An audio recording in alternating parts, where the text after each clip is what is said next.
Olá pessoal, sejam bem-vindos a mais uma palestra aqui da Sociedade Espírita Irmã Rosália. Meu nome é Maria Clara, sou colaboradora da casa e hoje nós vamos falar sobre o capítulo 1 do Evangelho segundo o Espiritismo, Não Vim Destruir a Lei. Vamos falar do item 5, sobre o Espiritismo. Então este item ele vem na sequência do item que fala sobre Moisés como a primeira revelação, de Cristo como a segunda, e do Espiritismo como a terceira revelação e o Consolador prometido por Jesus, né? Aquele Consolador que viria para explicar tudo aquilo que ele tinha falado de uma maneira mais compreensível, mais fácil, talvez, para todo mundo. Bom, e o Espiritismo, ele vem como ciência, né? Vem como método científico em uma época em que isso que era valorizado, né? Em uma época em que o conhecimento, tudo aquilo que era novo precisava ser provado de uma forma científica, né? Eu precisava ter provas concretas do porquê que aquilo ali existia. E quando começaram a ter os fenômenos das mesas dançantes, a gente teve um cara, que foi o Kardec, que chegou e falou, não, eu vou olhar isso aqui de uma maneira um pouco mais séria, e começou a fazer estudos. Kardec, professor acadêmico, né, que tinha uma ligação muito forte com a ciência, pega essa responsabilidade, né, assume essa tarefa de analisar esses fenômenos de uma maneira séria, né? Então, através de vários métodos ele foi desenvolvendo para poder codificar o que estava acontecendo, para poder entender o que estava por trás daquilo ali. Ele, com esse trabalho todo, faz esse compêndio das 5 obras, né? Então, trazendo aí para a gente as obras básicas do Espiritismo que a gente conhece hoje, dentre elas o Evangelho.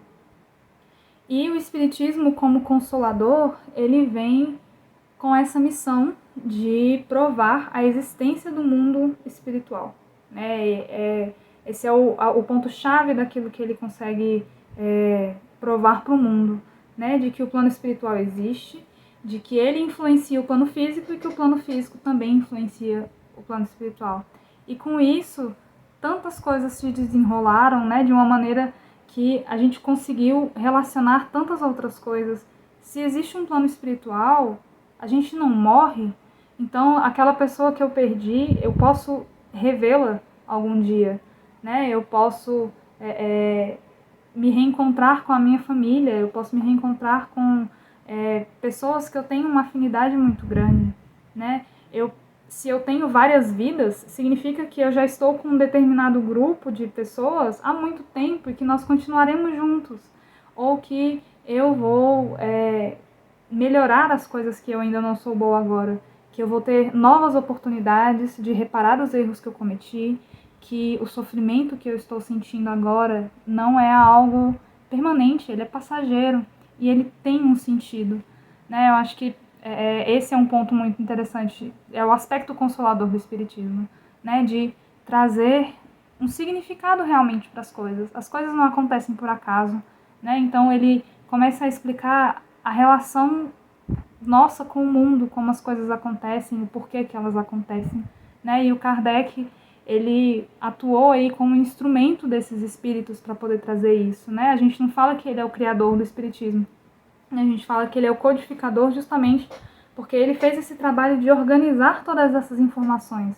de explicar fenômenos que já aconteciam há muitos e muitos anos, mas que agora tinham uma base, né? Que agora foi naquela época, né?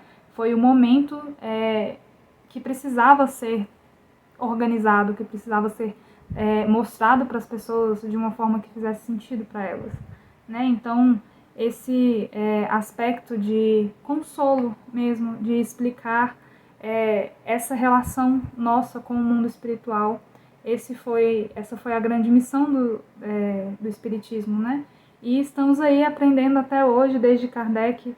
A gente tem diversas outras obras, a gente teve Chico, a gente teve Divaldo, vários outros médiuns que fizeram uma contribuição enorme para o trabalho do Espiritismo, né? E que começou ali, naquele lugarzinho da França, com um professor muito disposto a fazer esse trabalho, a assumir essa responsabilidade, né? E trazer para a gente esse ensinamento de que não estamos sozinhos, de que as coisas acontecem sempre por um motivo, de que temos muitas, muitas e muitas oportunidades de vir e explicar parábolas de Jesus que às vezes a gente não conseguia entender, né? A gente ficava olhando assim, nossa, mas isso é muito estranho, não... o que será que isso significa? E vieram os Espíritos e mastigaram toda a explicação pra gente, e a gente consegue, através disso, desenvolver um amor maior, né? Desenvolver a caridade. Ele traz essa importância da caridade pra gente. Então, essa aí foi a grande contribuição do Espiritismo, e como que ele entra nesse aspecto de ser a terceira revelação e de ser o Consolador prometido.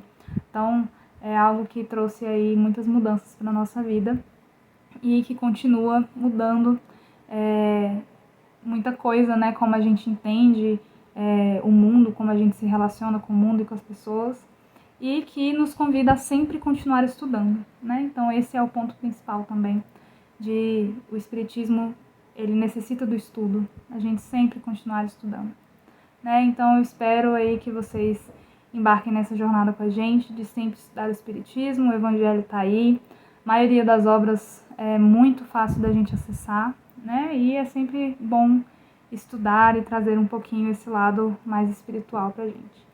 Então, muito obrigado por estarem aqui, e nos vemos logo mais.